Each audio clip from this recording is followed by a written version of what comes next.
जैसे कि हम खाने की बात करते हैं, पीने की बात करते हैं, पहनने की बात करते हैं, सबसे ज़रूरी नेसेसिटी जो है हर एक की लाइफ में वो है अद्वियात। अद्वियात की प्राइसेस जो है जिस तरह से बढ़ रही हैं मार्केट में, जो ओरिजिनल दवाइयाँ हैं वो अवेलेबल नहीं होती हैं, जाली दवाइयाँ किस तरह से आ जाती हैं, एक्सपायरी डेट को जो इस तरह से रीन्यू करके या स्टिकर्स ऊपर लगा के किस तरह से मार्केट में बेचा जा रहा है और आवाम की जानों के साथ खेला जा रहा है, इस पर बात करेंगे। हमारे साथ मौजूद हैं फार्मास्यूटिकल कंपनी से मुबशिर हनीफ। अस्सलाम वालेकुम। वालेकुम अस्सलाम। जी मुबशिर, कैसे हैं आप? अल्हम्दुलिल्लाह। अच्छा मुबशिर, मैं आपसे पूछना चाहूँगी कि जितने भी मारूफ ब्रांड्स होते हैं जिन पे हम रिलाय कर सकते हैं कि ये ब्रांड की अगर हम कोई चीज़ ख़रीदें अद्वियात के हवाले से तो वो हमारे लिए बेहतर है, लेकिन उसकी भी अगर जाली अद्वियात हमारे मार्केट में आ जाएँ या एक्सपायरी डेट अगर कोई आ जाए तो फिर हम क्या कर सकते हैं?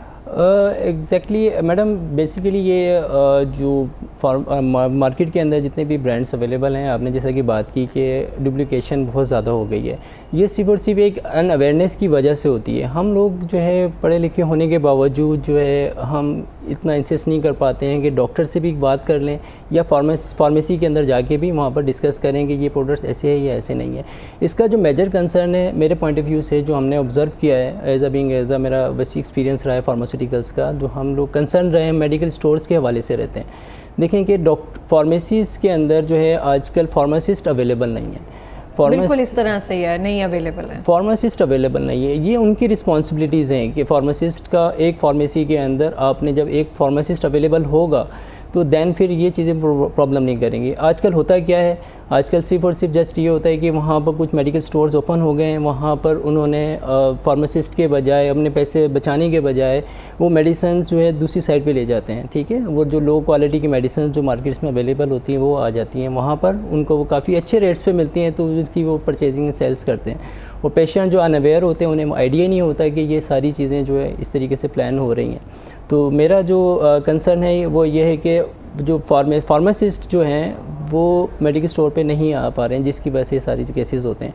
और दूसरा रीज़न मैडम ये है कि जो फार्मासिस्ट जो होते हैं उनको जो है उनकी ज़िम्मेदारी में शामिल होता है ये चीज़ें कि मेडिकल स्टोर की इन्वेंट्री को मेंटेन करना। अच्छा मुझे बताएं कि कोई भी दवाई ख़रीदने से पहले मुझे किन बातों का देखना ज़रूरी है कि दवाई ओरिजिनल है, क्या चीज़ें देखने से चाहिए हमें? मैडम देखें कि जो फार्मेसीज़ के हम जब जाते हैं एंटर होते हैं, डॉक्टर साहब ने हमें रिकमेंड कर दी कोई मेडिसिन, तो सबसे पहले तो हमें वहाँ पर जाके डॉक्टर फार्मेसी से मेडिसिन परचेज़ करने के बाद उसकी स्पेलिंग्स वगैरह ये सारी चीज़ें भी देखनी पड़ती हैं।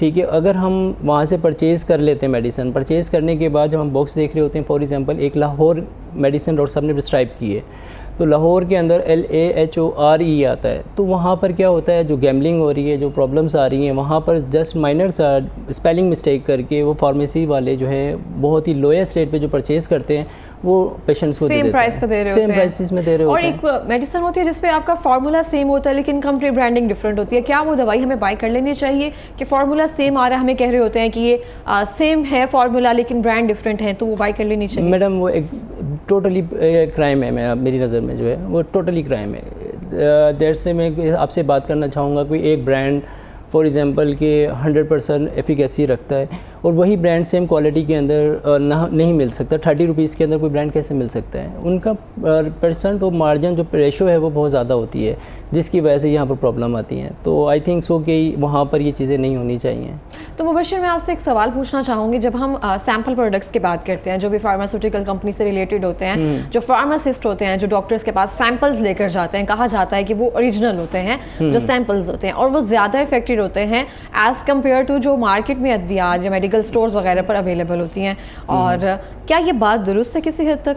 नहीं मैडम, ऐसा एग्जैक्टली नहीं है। सेम क्वालिटी सेम बेसिकली जब, क्योंकि सैंपल तो हमेशा से हम कपड़ों का भी अगर देखें तो सेम बनाया जाता है, सेम बनाया जाता है मैडम। ये बेसिकली ये ऐसा सेम नहीं बनाए जाते, सॉरी टू से, सेम नहीं बनाए जाते हैं। हम सैंपल्स जो होते हैं वो ज़रा अच्छे बना लेते हैं, उसके बाद जो प्रोडक्ट होते हैं वो नॉर्मल क्वालिटी देते हैं। मैडम ऐसा बिल्कुल भी नहीं है। जब वो किसी भी हमारी फॉर एग्जाम्पल कोई भी फार्मास्यूटिकल्स कंपनी है, जब उसकी मैन्युफैक्चरिंग हो रही होती है तो एक सोर्स ऑफ प्लांट के थ्रू हज़ारों लाखों बिलियंस की तादाद में टैबलेट वहाँ से मिल रही होती है। तो ऐसा पॉसिबल नहीं है। वो जस्ट साइज़ का जो होता है, कटिंग का फैक्टर्स होते हैं, कुछ 14 की पर टैबलेट की यानी कि पैकिंग होती है, कुछ जो होती है 2 की पैकिंग होती है, वो कटिंग करके यानी कि उसी के अंदर वही सेम चीज़ डाली जाती है। ऐसा पॉसिबल नहीं है कि वो अलग हो और इसके सैम्पल्स के लिए अलग हो। तो अगर सेम जो फार्मूला की अद्वियात है वो मुख्तलिफ कंपनियाँ बना रही हैं तो हमें कैसे पता चलेगा कौन सी जो है ओरिजिनल है या कौन सी ज़्यादा इफेक्टिव है? एग्जैक्टली अच्छा मैडम, इस तरीके से डायरेक्टली अगर हम बात करें तो डायरेक्टली तो आप अप्रोच नहीं कर सकती कि अगर न्यूट्रल बंदा कोई भी जाएगा, कोई फार्मासिस्ट है या कोई इस MBBS को टाइप के कोई डॉक्टर्स वगैरह जाके वो उनको ईजी है। अदरवाइज जो नॉर्मल पर्सन जाएंगे वहाँ पर उनके लिए थोड़ा सा प्रॉब्लम रहेगी। उसका रीज़न ये है कि इसका रॉ मटेरियल का एलिमेंट आता है सारा। फॉर एग्जांपल पाकिस्तान के अंदर जो रिसोर्सेज हैं मैन्युफैक्चरिंग के हवाले से, रॉ मटेरियल पाकिस्तान में नहीं बनता, रॉ मटेरियल सारा हम लोग बाहर से इम्पोर्ट कर रहे हैं। उसके लिए क्या करना पड़ता है, 3 तरह की कंट्रीज़ का रॉ मटेरियल पाकिस्तान की मेडिसिन में यूज़ हो रहा है। एक USA का रॉ मटेरियल है मैम, एक जर्मनी का और एक चाइना का। तो जैसा कि आपने बात की कि प्राइसेस के अंदर डिफरेंशिएशन किस वजह से आ रही है, किस तरह प्रॉब्लम आ रही है, तो सिर्फ और सिर्फ इसी तरीके से प्रॉब्लम आती है कि जो चाइना का रॉ मटेरियल है फॉर एग्जांपल वो 300 का मिल रहा है, वही रॉ मटेरियल जो अच्छी क्वालिटी का है वो जर्मनी से 800 का हुआ। जो USA का जो टॉप ऑफ द वर्ल्ड जो है, जिसका रॉ मटेरियल पूरे वर्ल्ड के अंदर फेमस है, वो ऑलमोस्ट 1600 to 1700 का यानी कि पर kg के हिसाब से मिला जाता है मुख्तलिफ प्रोडक्ट्स का। एक अप्रॉक्सीमेटली मैंने आपको यानी कि गाइड किया है। सही हो गया। तो मुझे आप बता सकते हैं अभी जो अगर हम पाकिस्तान की बात करें, कौन सी ऐसी कंपनी, जैसे हम कह रहे होते हैं कौन सी ऐसी फार्मास्यूटिकल कंपनी नहीं कह सकती मैं, लेकिन कौन सी ब्रांड इस तरह से है जो अच्छी अद्वियात बना रहा है और क्वालिटी पे कॉम्प्रोमाइज़ नहीं कर रहा मैडम पाकिस्तान आपकी कंपनी को छोड़कर? बेसिकली पाकिस्तान के अंदर भी काफ़ी नेशनल कंपनीज़ हैं जो अच्छा प्रोडक्ट्स लॉन्च कर रही हैं, मैन्युफैक्चरिंग कर रही हैं, इस तरह की काफ़ी चीज़ें यानी कि कर रही हैं। इसको हम अगर हाईलाइट नहीं कर सकते क्योंकि ओपन प्लेटफॉर्म है, यहाँ पर बहुत सी कंपनीज़ हैं। चलें आप इसको छोड़ दें, आप मुझे बताएं कौन से ऐसे सप्लीमेंट्स हैं जो मार्केट में बहुत ज़्यादा अब आ रहे हैं ना, पहले इतने सप्लीमेंट्स नहीं थे, आप ये भी सप्लीमेंट्स खा लेंगे इसके लिए, इसके नुकसान क्या है, और एक प्रॉपर एक स्ट्रेटजी होती है किसी भी मार्केटिंग में लेकर आने की। तो इसकी क्या स्ट्रेटजी है और किसी तरह से फ़ायदेमंद तो समहाउ कह सकते हैं कि हाँ ज़रूरी है, खुराक अच्छी नहीं है ये हाँ, लेकिन एक प्रॉपर मार्केटिंग और स्ट्रेटजी के थ्रू आ रहे हैं, इसका क्या है? ये आपने फूड सप्लीमेंट की जो बात की है मैम, ये टोटली फ्रॉड है। आपको मैं फ्रॉड है ये? यस मैम, ठीक हो गया। मैं आपको 100 प्लेटफॉर्म में भी जाके भी ये बात करने के लिए तैयार हूँ। उसका रीज़न ये कभी आपने नोट किया होगा कि आप यूट्यूब सर्च कर रही हैं या गूगल कर रही हैं तो वहाँ पर एडवर्टाइजमेंट आ रही है, आप समझ सकती हैं कि वो डॉक्टर की रिकमेंडेशन है, कोई भी स्पॉन्सरशिप है। इसके अलावा अगर आप देखें जो अच्छी ऑर्गेनाइजेशन जो पाकिस्तान में या इंटरनेशनली हमारी ऑर्गेनाइजेशंस काम कर रही हैं पाकिस्तान के अंदर या ओवर दी वर्ल्ड, तो वहाँ पर कोई कंपनी इतनी प्रमोशन नहीं कर रही है उन सप्लीमेंट की, फूड सप्लीमेंट्स की। आप उनकी अगर रेशो निकालेंगे तो 20% रेशो जो है फार्मास्यूटिकल इंडस्ट्री जो प्रमोशन की तरफ जा रही है, वो जाके डॉक्टर्स को बता रहे हैं, प्रमोट कर रहे हैं। अदरवाइज़ जो 70 to 80% की जो रेशो है टोटली सोशल मीडिया के थ्रू एडवर्टाइजमेंट हो रही है, और लोग जो है बेचारे अवेयरनेस नहीं होती, उन्हें मालूम नहीं होता, वो कहते हैं कि ये सबसे अच्छा बेहतर है। और सबसे आसान वे इंसान हेल्थ कॉन्शियस होता है, हर इंसान हेल्थ कॉन्शियस है, जिसकी वजह से वो बेचारा मजबूर होकर वो ले रहा होता है कि शायद इससे मैं ठीक हो जाऊँ, क्योंकि वो लोग दिखाते इस तरीके से हैं। तो आप बेहतर ये बेटर बिल्कुल इस तरह से हमारी साइकोलॉजी के साथ वो प्ले कर रहे होते हैं, उनको पता है हमारी वीकनेस क्या है, स्ट्रेंथ्स क्या है। मैडम दूसरी बात ये कि हमारे पाकिस्तान के अंदर जो ना एक न्यूट्रिशंस की भी बहुत ज़्यादा कमी है। ये जो जिस तरीके से आपके MBBS डॉक्टर्स हैं, कार्डियोलॉजिस्ट हैं या जितने भी अदर सेगमेंट्स के डॉक्टर हैं, तो यह हमारे पास जो माहिर ग़िज़ायात जो होते हैं, न्यूट्रिशंस जो होते हैं, वो हमारे बहुत कम है। उनको हमें प्रमोट ही नहीं कर पा रहे उन्हें। आप बताएं कि आपके एरिया के अंदर कितने न्यूट्रिशन बैठे हैं, उन्हें डाइट का पता ही नहीं है। आधी डायबिटीज़ जो डायबिटिक मेलिटस है मैम, आधी जो सेगमेंट है वो बेसिकली उसी से मैनेज होती है, आपकी डाइट से लाइफस्टाइल और डाइट से। हम उस तरफ नहीं जाते, हम लोग मेडिसिन की तरफ जा रहे होते हैं। अब ये नया चीज़ आ गई है कि फूड सप्लीमेंट की आ गई है। आप देखें फूड सप्लीमेंट की अगर आप कॉस्ट करेंगी पर मंथ की तो ऑलमोस्ट 7,000 to 8,000 बन जाती है। बहुत महंगे हैं जो फूड सप्लीमेंट्स। वो बाय नोट के वो लोग फ्रूट्स यूज़ करें या अपनी डाइट को कंट्रोल करें, वही अपने घर के अंदर बच्चों के अंदर सब में यानी कि इम्प्लीमेंट करें। बिल्कुल इस तरह से है। पहले हमारे बड़ों को इस तरह से ना, मेरी अम्मी को नाम पता है कि ये बायोटिन है, ये जिंक है। तो ये अगर आप ग़िज़ा अच्छी ले रहे हैं तो मैं उनको कह रही हूँ कि नहीं इस्तेमाल करें, गुर्दों पे ज़्यादा इफेक्ट कर देती हैं ये चीज़ें। और हमारे एक डॉक्टर एक आए थे, वो बता रहे थे कि हमारे जिस्म को बायोटिन की उस तरह से ज़रूरत ही नहीं है। ये बिल्कुल अगर ज़रूरत नहीं है और वो चीज़ आप इनटेक कर रहे हैं तो कहीं ना कहीं जाकर वो नुकसानदेह होगी हमें। एग्जैक्टली मैडम, ऐसे ही मैं जब अदर कंट्रीज़ में मेरा टूर रहा, मैं वहाँ पर जाके मैंने कुछ चीज़ें देखी, वहाँ पर मैं एक चीज़ पे बड़ा इंस्पायर हुआ। वहाँ पर क्या चीज़, मैं प्रिस्क्रिप्शन के बगैर मेडिसिन कोई डॉक्टर नहीं जाती। Exactly. पाकिस्तान का सबसे बड़ा अलमिया ये है कि आप जाएं, आधे डॉक्टर फार्मेसीज वाले बने हुए हैं। फार्मेसी वाले, आप बिलीव टू मी मैम कि नॉट ओनली कि वहाँ पर फार्मासिस्ट अवेलेबल नहीं है। ये फार्मासिस्ट जो आजकल बेचारे बन रहे हैं वो कहाँ जाएंगे? आप जब उन्हें जब जॉब नहीं ऑफ़र देंगे, जब फार्मासिस्ट क्यों बना जाता है मैम? जब फार्मासिस्ट बनने के बाद 2 साल के बाद MBBS डॉक्टर बन जाता है। वो किसी क्रिटिकल सिचुएशन की वजह से, फाइनेंशियल हालात की वजह से वो अपना MBBS कंट्रोल नहीं कर पाते हैं। तो वो आते हैं, लेकिन जब उनको अपॉर्चुनिटीज़ यहाँ पर भी नहीं मिलेगी फार्मेसीज़ के अंदर, तो फिर वो कहाँ जाएंगे।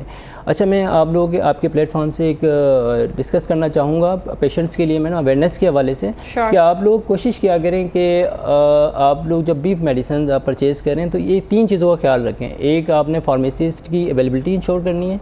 नंबर 2, आपने वहाँ पर उस फार्मेसी का लाइसेंस देखना है, उनसे पूछना है भाई कि आपका लाइसेंस लगा हुआ है या नहीं लगा हुआ। ये 2 चीज़ें मैडम बहुत मैटर करती हैं। आजकल आप सर्वे करके देख लें, आप आउट ऑफ 100 के अंदर से 70% फार्मेसीज मेडिकल स्टोर जो गली मोहल्लों में बने हुए हैं, वहाँ पर मैडम वहाँ पर लाइसेंस भी नहीं उनके अवेलेबल। आप कितना वो कर लेंगे आप लोग यहाँ पर पाकिस्तान में रहते हुए, जबकि अगर आप अदर कंट्रीज़ के अंदर जाएँ, कोई एक सिंगल फार्मेसी जो है फार्मासिस्ट के बगैर नहीं मिलेगी। बिल्कुल इस तरह से जैसे अभी आपने बात कही स्पेलिंग चेक करने की, ये बहुत आपने एक अच्छा पॉइंट रेस किया है। डिफरेंट अगर बेकरी आइटम्स या फिर जो भी आप प्रोडक्ट्स खा रहे होते हैं, अगर उसमें भी सिर्फ एक वर्ड का फ़र्क होता है और वो चीज़ें मार्केट में उस तरह से लाने के बाद अगर उसको गौर करके देखें तो फिर समझ आता है ओ ये तो नहीं था। तो इस तरह से मेडिसिन में भी है, ए को हम कर देते हैं और हमें लगता है कि वो बहुत सारी चीज़ें सेम है। ये बिस्किट्स वगैरह है, मैं नाम नहीं लेना चाहूँगी, लेकिन उसमें ऐसे है, लेकिन अद्वियात में भी इस तरह से है। तो मुझे लगता है कि हो सकता है, मैंने सच मेरे साथ नहीं ऐसा सीन हुआ। एग्जैक्टली मैडम, ऐसा है। तो आप मुझे बता सकते हैं कि जो भी आप जैसे अभी कह रहे हैं कि मेडिकल स्टोर्स पर जो लाइसेंस वगैरह है वो उनको वहाँ पे आवेजा करने चाहिए, बताना चाहिए कि हमारा ये लाइसेंस शुदा है, जो भी चीज़ें हैं व्हाटएवर।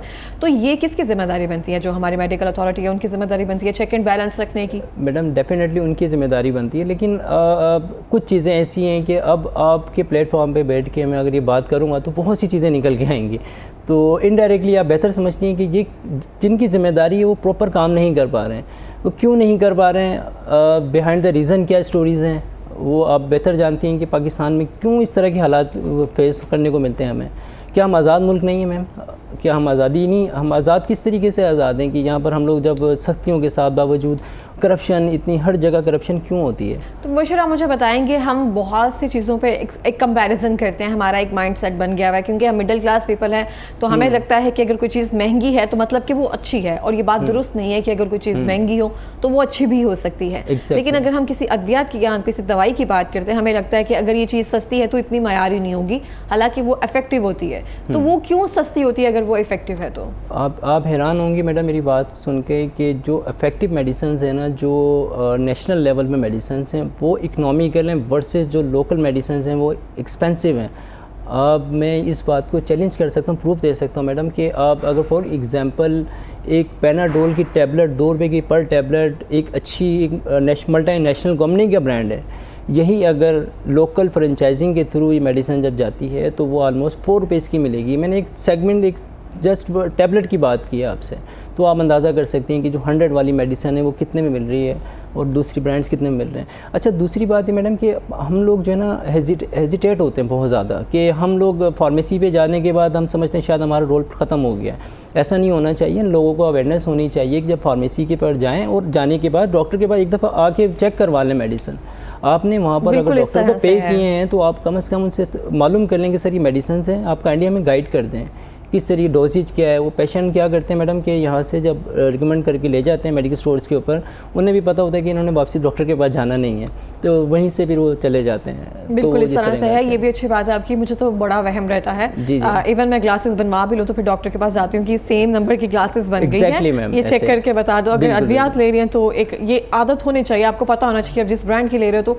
अच्छा, जब हम मेडिकल स्टोर्स पर जाते हैं, ये एक आम रूटीन है, तो जब हम किसी बच्चे को स्पेशली अगर दवाई लेने के लिए भेज देते हैं तो वो हमें सेम फार्मूला के साथ किसी और ब्रांड की या किसी और कंपनी की दवाई दे देते हैं कि वो दवाई अवेलेबल नहीं है, ये इसके अल्टरनेट पर यूज़ की जा सकती है। वो सेम प्राइस में भी होती है, ये नहीं कि उस कम प्राइस में होती है, सेम प्राइस में होती है, लेकिन उसका फार्मूला भी सेम होता है। क्या वो हमें इस्तेमाल कर लेनी चाहिए? मैडम बिल्कुल भी नहीं करनी चाहिए। देखें कि वही सेम फार्मूला भी नहीं इस्तेमाल करना चाहिए, सेम फार्मूलेशन भी नहीं करनी चाहिए। उसका रीज़न बिहाइंड ये है कि आप एक जब मेडिसिन लेने जा रहे हैं फॉर एग्जांपल एक अच्छी कंपनी की, आपको आइडिया नहीं होगा, पेशेंट्स को आइडिया नहीं है, फार्मास्यूटिकल्स हैं या डॉक्टर्स हैं उन्हें पता होता है कि ये ब्रांड कंपटीटर्स में ये हैं। अगर आपने फॉर एग्जांपल लेनी भी है तो कम से कम इतना काम आप लोग ज़रूर करें कि वापस आने के बाद डॉक्टर साहब से मालूम कर लेंगे, डॉक्टर साहब इसके ऑल्टरनेटिव मेडिसिन ये आ रही है, सही हो गया, तो इट्स चलें फिर भी समझ में आता है। अदरवाइज़ अगर डॉक्टर साहब कहें आपसे कि ये मेडिसिन नहीं है तो फिर आप प्लीज़ कभी भी इतना बड़ा रिस्क स्पेशली बच्चों के मामले में ना लें। बिल्कुल इस तरह अच्छा, दूसरा रीज़न ये होता है मैडम कि कुछ स्टोर्स, मैं बताना चाहूँगा आपसे कि कुछ चीज़ें वहाँ पर ऐसी भी होती हैं कि वहाँ पर कुछ डिस्काउंट्स के हवाले से भी उनको मार्जिन ऑफ रेशियो बहुत ज़्यादा होती है। फॉर एग्जांपल 100 रुपीज़ का एक सिरप है, तो कंपनी जो अच्छी नेशनल कंपनीज होती हैं उनको 20 रुपीज़ फॉर एग्जांपल बच रहा है, 15% उन्हें मार्जिन ट्रेड प्राइस के ऊपर मिलता है, तो 15 रुपीज़ का। तो जबकि जो लोकल मेडिसिन होती हैं उनके ऊपर उनकी जो रेशियो होती है 60 to 65 रुपीज़ होती है। ओके। तो वो चाहेंगे, वो तो बल्कि अगर उनके पास अवेलेबल भी ब्रांड्स होंगे वो कभी भी आपको वो नहीं देंगे नेशनल कंपनीज़ की। वो लेकिन मेरा सवाल आपसे कंट्रोवर्शियल है, वो कुछ इस तरह से है मुबशिर, जैसे हम सुनते आए हैं कि जो भी फार्मास्यूटिकल कंपनीज हैं, कोई भी अगर ब्रांड ही है एक तरह से देख ले किसी दवाई का, वो लॉन्च करने से पहले डॉक्टर के पास जाया जाता है, बाकायदा उनके साथ बातचीत की जाती है कि आप हमारा ब्रांड को प्रमोट करें या फिर हमारी दवाई को दें, इसके ये फ़ायदे हैं, सब फलां दवाई ना दे, उसमें से सर्टेन जो परसेंटेज होती है वो डॉक्टर को दी जाती है या व्हाटएवर जो भी आपको पता होगा बेहतर है। तो फिर मार्केट में वो दवाई जो है डिफरेंट डॉक्टर्स जो हैं उसको रिकमेंड करते हैं, प्रिस्क्राइब करते हैं जो भी पेशेंट होते हैं उनको, और उसकी वजह से कहा जाता है कि फ़लाँ मेडिकल स्टोर पे अवेलेबल है, इर्द गिर्द जो होते हैं वहाँ पे प्रोवाइड कर दी जाती है। तो बेसिकली फार्मास्यूटिकल्स का काम ये होता है, जो मेडिकल रैप जिसे हम कहते हैं। तो ये बात दुरुस्त है कि आप इंट्रोड्यूस करवाते हैं, जैसे हम कंपेन्स करते हैं ना, हम ये मुझे लगता है कि ब्रांडिंग कंपेन्स अब शुरू हुई है। आप लोगों के पास ये आइडियाज़ तो बड़े पुराने हैं, तो मैं बड़ी देर से देख रही हूँ। बिल्कुल बहुत पुराने। ये आपने बड़ा टफ क्वेश्चन किया, बहुत नॉट ओनली सिंपल क्वेश्चन ये। अच्छा, इसका आंसर मैम ये बनता है कि नो डाउट आपकी जो कंसर्न हैं बिल्कुल ठीक हैं, लेकिन मैडम वेरी करता है कि आपसे जैसे मैंने डिस्कस किया है कि दो तरह की अब फार्मास्यूटिकल इंडस्ट्री 2 से 3 तरह की कैटेगरीज में चले गई हैं, डिवाइड हो गई हैं। एक MNCs होते हैं पाकिस्तान के अंदर या इंटरनेशनली, जो मल्टीनेशनल कंपनीज जिसे हम कहते हैं MNCs, उनका प्रोटोकॉल कुछ डिफरेंट है। उनका कल्चर ये है कि वो लोग सैंपल्स भी नहीं देते डॉक्टर्स को इवन, ठीक है, उनके कॉन्फ्रेंसेस होती हैं वहाँ वो पार्टिसिपेट करवाते हैं, ये सारे कल्चर वहाँ का होता है। कुछ हैं नेशनल कंपनीज़ ने वहाँ पर भी ये चीज़ें होती हैं, लेकिन बहुत ही रेयर, बहुत ही कम जिसे कहा जा सकता है। जो थर्ड लेवल आ जाता है वो फ्रेंचाइज़ का, जिसकी मैं भी लास्ट टाइम डिस्कस कर रहा था कि 60% 40% मेडिकल स्टोर्स को मिल रहा है। तो वो जो फ्रेंचाइज़ की जो मार्केट आजकल आ गई है पाकिस्तान के अंदर, जिसे हम कह सकते हैं कि एक मनुसियत हमारे पाकिस्तान के अंदर नाजिल हो गई है आसान लफ्ज़ों में। क्योंकि मुझे गुस्सा इस बात पर उनसे क्योंकि वो लोगों की हेल्थ से मैडम खेल रहे हैं, हमारे बच्चे, हमारे बड़े बुज़ुर्ग, और अनएथिकल प्रैक्टिस डॉक्टर से मजबूर करवाते हैं लिखने के लिए कि उनका टारगेट। ये ऐसा है ना, एग्जिस्ट करती हैं चीज़ें, डिफरेंट कंपनीज जो हैं वो लाने के लिए मार्केट में वो दवाई से उसके साथ कॉम्प्रोमाइज़ करते हैं, डॉक्टर्स उसको प्रिस्क्राइब करते हैं और हम बच्चों को खिला रहे होते हैं। हालांकि वो डोजेज अगर हम इनको कम दे दें तो वो काम चल सकता है, लेकिन हमें होता है कि नहीं, ये वाली मेडिसिन अगर आई है तो वो एंटीबायोटिक बड़ी स्ट्रॉन्ग दे दी जाती है बच्चों को for the sake of money.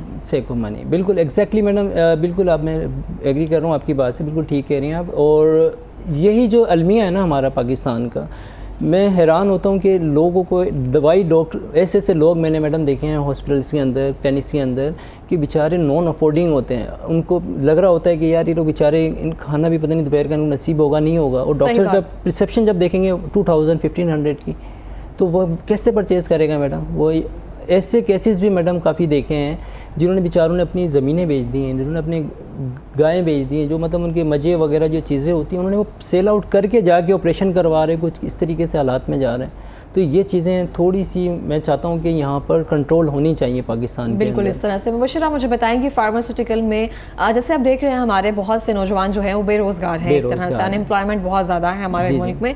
तो इसमें क्या एक तरह से फ्यूचर है, जैसे कि हमें कहा जाता है कि एक सॉर्ट ऑफ मार्केटिंग है, डोर टू डोर जाना बहुत से लोगों के लिए एक तरह से ये टफ जॉब है ना, आप जाकर किसी चीज़ को सेल आउट कर रहे हैं, कोशिश कर रहे हैं जैसे भी।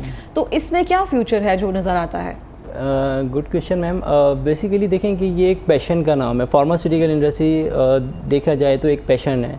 अब मैं अपना प्रीवियस अगर आपके साथ पास्ट शेयर करूं तो मैं जब एज आ रिसेप्शनिस्ट मैंने स्टार्ट किया 2007 के अंदर जब मैं था, तो वहाँ पर मैं देखता था फार्मास्यूटिकल वाइट कॉलर जॉब है मैम ये बेसिकली। आप देखें कि मुझे अच्छा लगा कि यार वहाँ पर ये सारे मेडिकल रिप्रेजेंटेटिव आते हैं, वाइट कॉलर डॉक्टर से मिल रहे हैं और बड़े डिसेंट वे के अंदर जा रहे हैं। अच्छा, जब आइडिया नहीं था बिल्कुल भी कि यहाँ पर इतनी टफ होगा, जैसा कि आपने बात की, डोर टू डोर स्टेप्स हैं और बहुत मुश्किलात हैं, हर डॉक्टर का वेटिंग एरिया और सारे मामलात को देखना पड़ता है।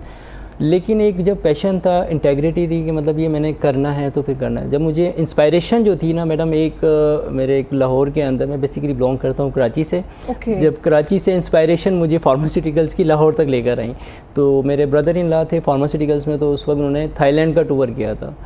तो आप बिलीव करेंगी मैम कि मैंने एक वहाँ पर गवर्नमेंट जॉब थी मेरी, मैंने वहाँ रिज़ाइन दे के मैं यहाँ पर आ गया 2012 के अंदर। जब यहाँ पर आना हुआ तो मैंने फिर फार्मा इंडस्ट्री ज्वाइन करी और एक वेल नोन ऑर्गेनाइजेशन ज्वाइन की। तो अल्हम्दुलिल्लाह मैंने विद इन 2 ईयर्स वहाँ पर मैं एज तो अभी आगे नौजवानों के लिए है कोई इसमें स्कोप? मैडम देखें कि इससे बड़ी अपॉर्चुनिटी कैसे हो सकती है लोगों के लिए कि मैंने 5 इंटरनेशनल टूर विन कर लिए हैं। मैं टर्की, मलेशिया, एवरी ईयर में अल्हम्दुलिल्लाह हम लोग बाहर टूर्स पे जाते हैं। और ये इस तरह की आजकल कौन सी जॉब में लोग जा सकते हैं? बिल्कुल इस तरह से हम स्टडी के बारे में बात कर रहे थे। हमारे पास एक हमने सेगमेंट रखा था डी फार्मेसी के हवाले से, डिफरेंट कॉलेजेस के जो भी प्रोफेसर थे वो कह रहे थे इसमें काफ़ी स्कोप है, हमारे बहुत ज़्यादा अनएम्प्लॉयमेंट जो है, इसमें बड़ी अपॉर्चुनिटीज़ जो है ना बेसिकली क्रिएट करने की ज़रूरत है। इसमें स्टडीज़ तो हमारी आ रही है, अब क्रिएट किस तरह से कर रहे हैं हम नौजवानों को, उस वजह से होता है ना फिट कहाँ पे कर रहे हैं उनको, ये बेसिक चीज़ें मैटर करती हैं। तो आपको लगता है कि जो भी नौजवान डी फार्मेसी कर रहे हैं वो फार्मास्यूटिकल कंपनी ज्वाइन कर सकते हैं? ऑब्वियसली पैसा तो बहुत है इसमें, जैसे एक तरह से, क्योंकि डॉक्टर्स हजरात जो हैं वो मैं सुबह बात कर रही थी कि सिर्फ एक नब्ज चेक करने के हमारे से 5,000 रुपये ले लेते हैं। एग्जैक्टली ऐसा ही है। अच्छा मैडम देखें कि जो फार्मास्यूटिकल के अंदर जो आते हैं ना लोग, इससे हम कहते हैं कि हादसाती तौर पे आ गए लोग। 90% फार्मास्यूटिकल्स के अंदर कोई शौक से नहीं आता। जो फार्मास्यूटिकल्स वाले सुन रहे होंगे एग्री करेंगे मेरी बात से। अच्छा। 90% जो लोग हैं वो आते हैं हादसाती तौर पे। 10% हम कह सकते हैं जो इंस्पायरेशन से आते हैं कि भाई वो एग्जेक्टिव लाइफ गुजार रहे हैं तो आ रहे हैं। 90% के अंदर मैडम जो बेरोज़गार हैं, आजकल आप देखें कि फार्मासिस्ट लोगों ने कर ली हैं, बी फार्मेसीज किया हुआ है, ठीक है, ग्रेजुएशन है, MBA हैं, वो आजकल उनकी नौकरी कहाँ है मैम, जॉब कहाँ है? अब वहीं आप ग्रेजुएशन के बेस के ऊपर हम लोग यहाँ पर 45,000 सैलरी स्टार्टिंग ऑलमोस्ट कंपनीज़ का 45,000 50,000 इनिशियल स्टेज पे दिया जाता है। आजकल कौन सा सेक्टर ऐसा है जहाँ पर प्राइवेट ऑर्गेनाइजेशन में जाएंगे 9 to 5 भी जॉब कर लें तो आपको कौन सा सेक्टर 45-50,000 दे रहा है इनिशियल स्टार्ट के ऊपर? तो फार्मास्यूटिकल इंडस्ट्री उन लोगों की समझ लें कि माँ है, माँ वाला रोल, माँ नहीं माफिया है हम ये कह सकते हैं एक तरह से माफिया है, क्योंकि बहुत सारे, जैसे कि आपने इस बात से एग्री भी किया कि एक प्रॉपर एक कंपेन्स चलाए जाते हैं। जैसे भी कोई भी मार्केट में प्रोडक्ट इंट्रोड्यूस करवाना होता है, जब हम बहुत सारी चीज़ों की एक बाकायदा तौर पर कंपेन करते हैं, ये चीज़ मार्केट में आ रही है, इन्फ्लुएंसर्स के थ्रू बताते हैं ये सब चीज़ें आ रही है, अब बाकायदा ये चीज़ें डॉक्टर से वो खिदमात ली जाती हैं जो भी फार्मास्यूटिकल्स कंपनी होती है। और ये बात हकीकत है, हर जगह कोई एक माफिया होता है, और जो डॉक्टर इंडस्ट्री और ये दवाइयों की इंडस्ट्री का माफिया वो तो फार्मास्यूटिकल कंपनी है। हमारे पास लास्ट मिनट है, कोई पैगाम देना चाहेंगे? पैगाम ये देना चाहेंगे मैम कि जो फार्मास्यूटिकल इंडस्ट्रीज़ है आजकल की ग्रोइंग इंडस्ट्रीज़ है। आप देखें कि पाकिस्तान का GDP है, उसका 17% जो रेवेन्यू है फार्मास्यूटिकल इंडस्ट्री जनरेट कर रहा है। I agree. तो इससे अंदाज़ा कर सकती हैं कि, लेकिन इसे एक सेफ़ हैंड पे रहना चाहिए थोड़ा। हमारे जो इसके कंसर्निंग जो इदारे हैं जो फार्मास्यूटिकल्स को डील कर रहे हैं उनको थोड़ी सी होश के नाखून लेने चाहिए और थोड़ा सा काम करना चाहिए लोअर लेवल, माइक्रो लेवल के ऊपर जाके फार्मेसीज़ के ऊपर थोड़ा सा चेक एंड बैलेंस रखें, ताकि लोगों की ज़िंदगी के मामलात होते हैं, आपकी एक ज़रा सी गलतियाँ कोताहियाँ जो है लोगों की जान तक ले सकती हैं। तो इन चीज़ों पे काइंडली आप लोग काम करें, बस यही गुजारिश है। बिल्कुल इस तरह से। बहुत शुक्रिया आपका। Thank you so much. और बहुत सारे जो भी मैं समझती हूँ कि जो भी कंसर्न्स इदारे होते हैं, जो डिपार्टमेंट्स होते हैं, अपना काम वो ऑनेस्टी के साथ करें, दूसरों की जानों के साथ मत खेलें for the sake of money.